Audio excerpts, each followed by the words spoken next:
Geography में एक बहुत ही इंपॉर्टेंट लेसन है कि जब भी हम अर्थ की सरफेस से दूर जाते हैं एटमॉस्फेरिक प्रेशर घटता है। इसको मैं इसलिए बता रहा हूं कि हमारी लाइफ में यह कॉन्सेप्ट एक बहुत इंपॉर्टेंट लेसन दे सकता है। पहले तो यह समझते हैं कि एटमॉस्फेरिक प्रेशर घटता क्यों है। देखिए, what is atmospheric pressure? Atmospheric pressure यह है कि एक एयर का कॉलम यूनिट एरिया में कितना वेट डालेगा। तो अगर यूनिट एरिया हमने देखिए ढेर सारे कॉलम्स बना लिए, यूनिट एरिया सबका ए है।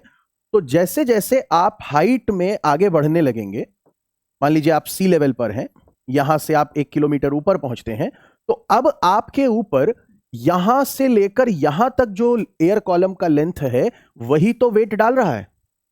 जब आपकी हाइट और बढ़ जाएगी तो केवल इतना एयर कॉलम आपके ऊपर दबाव डाल रहा है।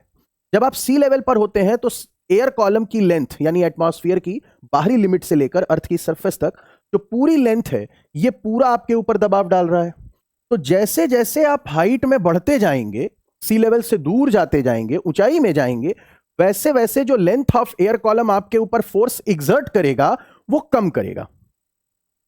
तो एक ज्योग्राफी का लेसन क्या हुआ कि with increase in height the length of air column which is exerting weight और pressure on any level it decreases, जिस कारण से एटमॉस्फेरिक प्रेशर कम होता है। एटमॉस्फेरिक प्रेशर कम होने का एक और इंटरेस्टिंग कारण है कि जो एयर की डेंसिटी है, क्योंकि ग्रेविटी तो नीचे खींच रही है, तो ज्यादातर एयर मॉलिक्यूल्स नीचे होते हैं।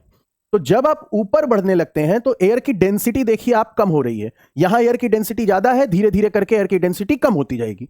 तो जब आप काफी हाइट पर पहुंचकर एटमॉस्फेरिक प्रेशर चेक करेंगे तो एक तो लेंथ ऑफ एयर कॉलम घट गया है, दूसरा एयर की डेंसिटी भी बहुत कम है ऊपर। ये तो ज्योग्राफी का लेसन हो गया।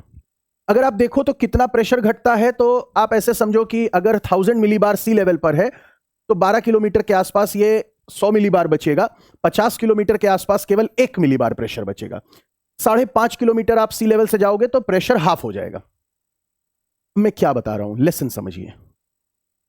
लेसन ये है कि अगर आप यूपीएससी की तैयारी करते हैं तो आपका जो एंट्री होगा एज एन आईएएस ऑफिसर, वो आप 4 से 5 साल में, 6 साल में किसी जिले के सबसे बड़े अधिकारी बन जाएंगे, यानी डिस्ट्रिक्ट मजिस्ट्रेट बन जाएंगे। वहीं अगर आप स्टेट लेवल के एग्जाम पीसीएस की तैयारी करते हैं तो आप बेस्ट टू बेस्ट एसडीएम बनेंगे, और एसडीएम से 15 साल, 12-13 साल लग जाएगा डीएम बनते बनते। तो जब आप हायर लेवल पर टारगेट हिट कर रहे हैं ना, तो पूरी लाइफ टाइम आपको ऊपर से कम प्रेशर झेलना पड़ेगा।